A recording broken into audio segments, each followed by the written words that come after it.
Hello everyone, welcome back to the channel. आज की इस वीडियो में हम लोग पढ़ने वाले हैं आपकी क्लास 8 चैप्टर 1 क्रॉप प्रोडक्शन का, साइंस बुक का चैप्टर 1 क्रॉप प्रोडक्शन। इसका हम लोग पढ़ेंगे सोइंग वाला पार्ट, यानी कि जब बीजों को बोने की बारी आती है तो वो कैसे होता है। तो sowing is an important part of crop production. तो सोइंग जो है यानी कि बीजों को बोना क्रॉप प्रोडक्शन का बहुत इंपॉर्टेंट पार्ट है, क्योंकि अगर आप सोइंग नहीं करोगे तो हमारी क्रॉप नहीं आएगी। तो before sowing good quality clean and healthy seeds of a good variety are selected. तो बीज बोने से पहले तो क्या किया जाता है, अच्छी क्वालिटी के क्लीन, साफ और हेल्दी सीड्स चूज़ किए जाते हैं, अच्छी वैरायटी के। Farmers prefer to use seeds which give high yield. Farmers उन सीड्स को यूज़ करना प्रेफर करते हैं जिनकी अच्छी उपज होती है। सिलेक्शन ऑफ सीड्स हम लोग देखते हैं। तो पहली बोलती है कि one day I saw my mother put some gram seeds in a vessel and pour some water on them. After a few minute some seeds started to float on top. I wonder why some seeds float on water.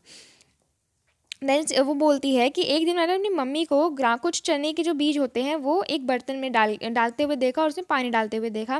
फिर कुछ minute बाद कुछ seeds जो हैं वो ऊपर उसमें तैरने स्टार्ट हो गए।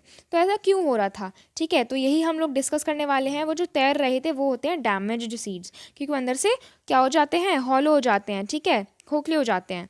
तो आगे देखते हैं एक्टिविटी 1.1। आपको एक बीकर या फिर वेसल या बर्तन लेना है, उसको आपको आधा पानी से भर देना है। Put a handful of wheat seeds and stir well, wait for some time. फिर आपको उसमें जो है गेहूँ डाल देनी है आपको, एक मुट्ठी भर के। फिर कुछ टाइम तक आपको रुकना है। तो are there seeds which float on water. तो क्या कुछ ऐसे सीड्स हैं जो कि पानी में तैर रहे थे। वो दोज भी लाइटर और heavier than those which sink. तो जो अब देखिए, आपने वेसल में पानी डाला और वेट के सीड्स डाल दिए।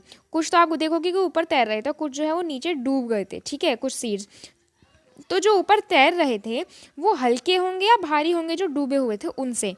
और अगर वो हल्के होंगे तो वो हल्के क्यों थे, क्योंकि डैमेज सीड्स थे वो, उनको डैमेज हो जाते हैं वो कुछ इंसेक्ट्स की वजह से, और वो इसलिए अंदर से हॉलो यानी कि खोखले हो जाते हैं, इसलिए वो हल्के होते हैं, तो वो पानी में तैरते हैं।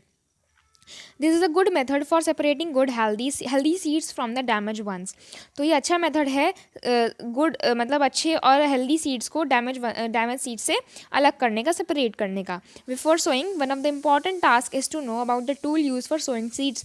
तो बीज बोने से पहले सबसे important, one of the important task क्या होता है, वो जानना कि कौन से टूल्स बीज बोने में हमारी हेल्प करते हैं, ठीक है। तो आगे आता है, सबसे पहले हमारा आता है traditional tool. So the tool used traditionally for sowing seeds is shaped like a funnel. The seeds are filled into the funnel, passed down through 2 or 3 pipes having sharp ends. तो ये जो ट्रेडिशनल टूल है, इसको traditionally use किया जाता है seeds को बोने में, जिसकी एक कैसी शेप होती है, फनल की शेप होती है, ठीक है। तो आगे है the seeds are filled into the funnel. तो बीज उस फनल में जो हैं डाले जाते हैं सारे के सारे बीज, और फिर वो 2 या 3 पाइप्स से जाते हैं जिनकी शार्प एंड होती है। फिर वो सीधा जाकर ही सॉइल में ही अंदर को छेद कर देते हैं, ठीक है। अभी हम इस ऐसे समझाएंगे इसको। देखो, एक होता है यहाँ पर सॉइल होती है, ठीक है। अब जो फनल की ऊपर से उसकी शेप होती है, ठीक है। फिर वो पाइप होता है, पाइप के एंड्स कैसे होते हैं, पाइप के एंड्स कुछ इस तरीके के होते हैं, बिल्कुल शार्प होते हैं, और वो और शार्प होते हैं। फिर ऊपर से उसमें बीज डाले जाते हैं। जब बीज उन पाइप्स में से जाते हैं, फिर वो क्या करते हैं, सीधा मतलब बिल्कुल सॉइल में जगह जहाँ उनको जाना होता है, जहाँ पे ऊपर से जिससे मिट्टी कवर रहे, तो बिल्कुल ऐसे ही जगह पर वो जाके बिल्कुल रखे जाते हैं, ठीक है। आगे हम लोगों का आता है यहाँ पर सीड ड्रिल। तो सीड ड्रिल ऐसा होता है, ये भी ट्रैक्टर ड्राइवन ही होता है। So now a days the seed drill, जो कि फिगर 1.2 में आपको दिखाया गया है, सीड ड्रिल की इमेज कैसी होती है मैंने आपको भी बता दी। तो आजकल सीड ड्रिल जो है वो ट्रैक्टर की हेल्प से बीज बोने में हमारी मदद करते हैं। This shows the seed uniformly eight equal distance and depth. तो सीड ड्रिल क्या करता है, जो हमारे सीड्स होते हैं बिल्कुल उनको यूनिफॉर्म तरीके से, अच्छे तरीके से, बिल्कुल इक्वल डिस्टेंस और इक्वल सही गहराई पर उन बीजों को बोता है। It insure that seed gets covered by the soil after sowing. और ये जो सीड ड्रिल होता है ये भी इंश्योर करता है कि जो हमारे बीज हैं वो कवर हो जाएं सॉइल से बोने के बाद भी। This protect seed from being eaten by birds. अगर उनके ऊपर मिट्टी रहेगी तो उससे क्या होता है, वो बर्ड्स उनको नहीं चुभती हैं आकर। तो sowing by using a seed drill saves time and labour.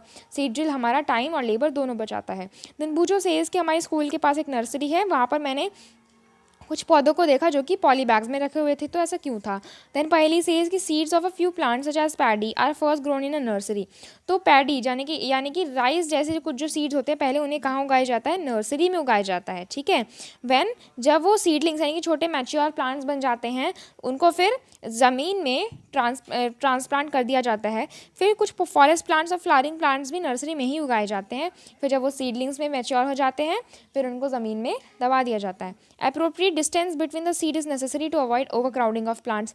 अब भाई बीजों के बीच में जो है ना सही डिस्टेंस मेंटेन रहनी ज़रूरी है, ठीक है, जिससे कि प्लांट ज़्यादा भर ना जाएँ। तो this allows plants to get sufficient sunlight, nutrients and water from the soil. अब क्या होता है, अगर सही से उनके बीच में जगह होगी तो हमारे जो प्लांट्स हैं उनको सही सनलाइट, सही न्यूट्रिएंट्स और वाटर मिलेंगे।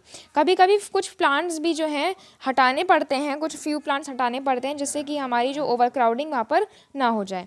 आगे आता है हमारा एडिंग मैन्योर एंड फर्टिलाइज़र। तो मैन्योर ऐड करना, फर्टिलाइज़र्स ऐड करना, इसको हम लोग देखेंगे अपनी नेक्स्ट वीडियो में। सो आज की इस वीडियो के लिए इतना ही। Thank you so much, bye bye.